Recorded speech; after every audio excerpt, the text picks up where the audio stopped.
What's up, everybody? It's TheAireaidLord, and right now we are in a hotel room. As you can see, it's kind of different atmosphere. Yeah, we needed the hotel room basically because it's kind of a long drive to where we live, so it's not really wise of us to do that. So I'm going to show you some of the things that I got here. A whole bunch of different stuff, really. It was a variety of things. Some of this stuff is just the garbage that we were carrying around, like the Saturday passes. Obviously, it was just garbage. What was this? This is Find Bigfoot. Well, I really don't give a shit, but basically, there was a big guy in a costume walking around. They wanted you to find him, whatever. Alright, this...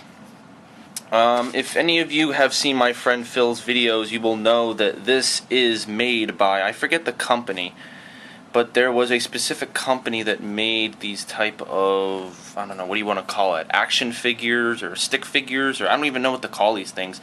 You can basically, you know, put them on your wall. They have the little holes, as you can see on them.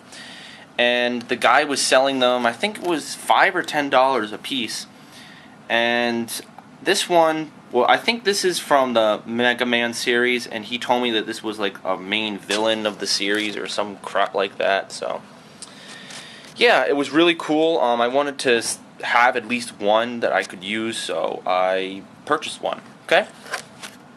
And let me see. This is just a poster for Prototype 2. I did, if you did see my footage from the Prototype 2 Xbox gameplay, I did play the first, this is actually the first ever footage they let people play. I don't think even at E3 they did not let people play the initial footage for Prototype 2. I got to play some of the first footage of this game, which is really, really cool. And hopefully YouTube doesn't freaking pitch a fit because I did that, and they send me all sorts of copyright claims. I'm just going to dispute them because I know that there was so much noise, and it's just, there's no way they can freaking put a claim on my shit, alright? It's protected under fair use law, so if you have an issue, go freaking suck my ass, alright? Anyways, this is a comic book, Red Spike, and the author actually was there, and he was distributing these, and he said to Christopher, I don't really know what that says, hooray something, I don't know. And he basically, signed it and all that shit, and all that good stuff. And what is this? I do not know. It is a very weird poster. Yes, it is. Okay. Now on to the interesting stuff, which, actually, I already had the interesting stuff, but, you know, stuff that's a little more interesting. Let's get all this garbage out. As you can see, this is an Assassin's Creed Revelations shirt. Leave your legacy, and it has the little assassin symbol all messed up by the electricity from the Animus. This was a shirt that you got if you saw my Assassin's Creed Revelation footage, which, by the way, it was kind of messed up because I had the camera at a weird angle, and I couldn't hold the camera and play at the same time, so you only got to see half the screen, but oh well, you could still hear what was going on, and me yelling at the game because I was so bad at it, but basically, if you pre-ordered it, or you showed proof that you pre-ordered it, you got this Assassin's Creed Revelations t-shirt, so I was very thankful that they did that. And then over here, we have a Grand Theft Auto 3. Actually, let me get a better angle of that. Oh my god. 10-year anniversary. So this is the Grand Theft Auto 3 10-year anniversary, and basically they had a limited supply of these, and basically you had to go onto their Facebook or Twitter, and you had to like them, and you had to comment on them. Basically, I tried accessing the Wi-Fi from my iPod, but unfortunately the Wi-Fi just wasn't working, so I tried my best, and then we finally broke through on my father's phone, actually, it's basically the same model as mine, but he finally got through the internet, and we showed it to the person, and they gave us this free t-shirt, which has a nice little gold emblem right there. It's probably not made of real gold, but it does feel pretty nice right there. And that was, yeah, it was pretty cool. And last but not least, I think last but not least, I don't know, might not be, but right here, as you probably saw earlier in the footage, I went to Other John, or I keep forgetting his last name. It's like Harrington, yes, John Harrington, that's his real name, okay? Alright, so people can stop calling him Other John. So basically, John Harrington, or Other John, was selling video game candles, and when I first heard about it, I did not know what they were. And basically, they're not really video game candles. They're basically just candles he made. As you can see, there's wax and stuff. It's kind of hard to see the colors on the camera, but there's red and blue and green, and it's all sorts of different colors of... oh my god, alright, anyways. Different colors of wax, and you can see there's a little candle tip right there.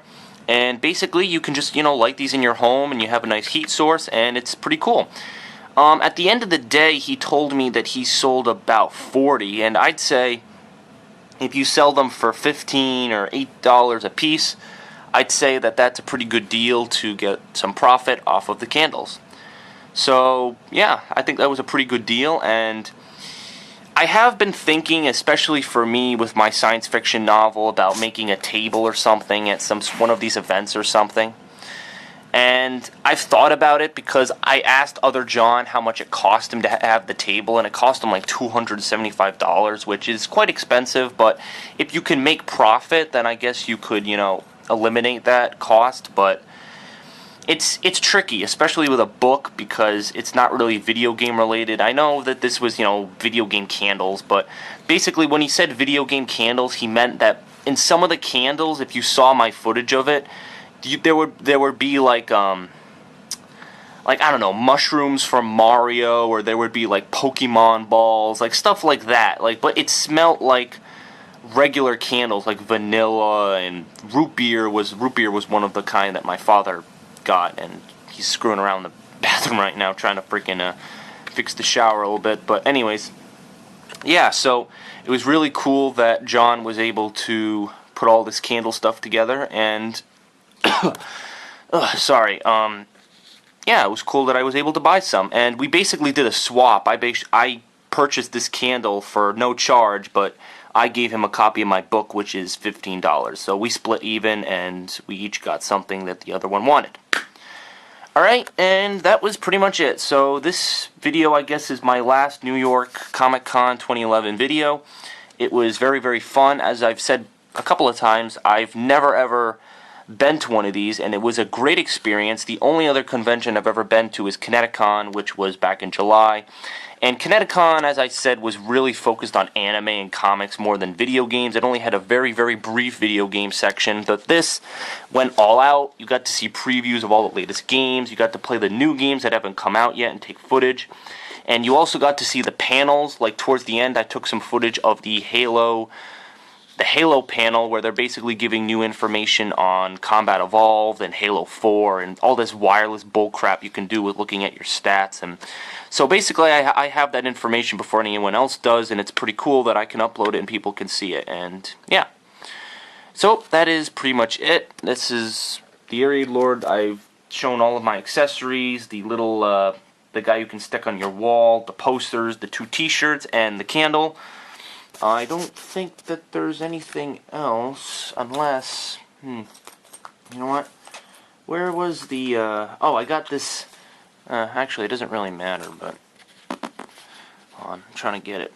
Come on, you bastard. Alright, there we go. This is just, obviously, this is the assassin symbol. If you guess the answer to a question right at the Assassin's Creed booth, basically one of the game developers was like, oh, where's the game set, and, I got the answer right, and I got one of these pins there, so whatever. So anyways, that's all my stuff from New York Comic Con. I hope you liked all the footage. I'm filming this Saturday night, so probably I'm going to have this footage up by Sunday afternoon, so when you see it, it will be Sunday afternoon.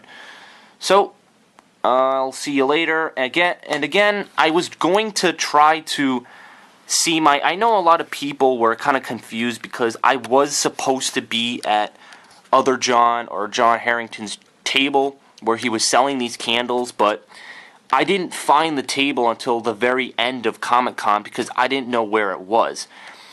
I was told by Phil that it was in the artist alley, but there were 2 artist alleys. There's the regular artist alley, and there's the anime artist alley.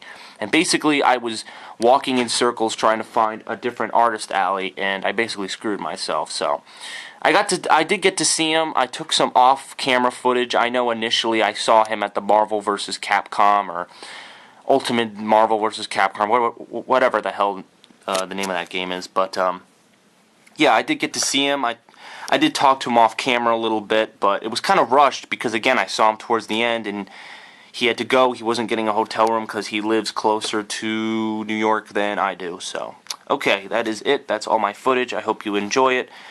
There's probably not going to be any gaming footage the rest of this weekend. I'm pretty tired. I'm going to have to recuperate from the long walks all around New York.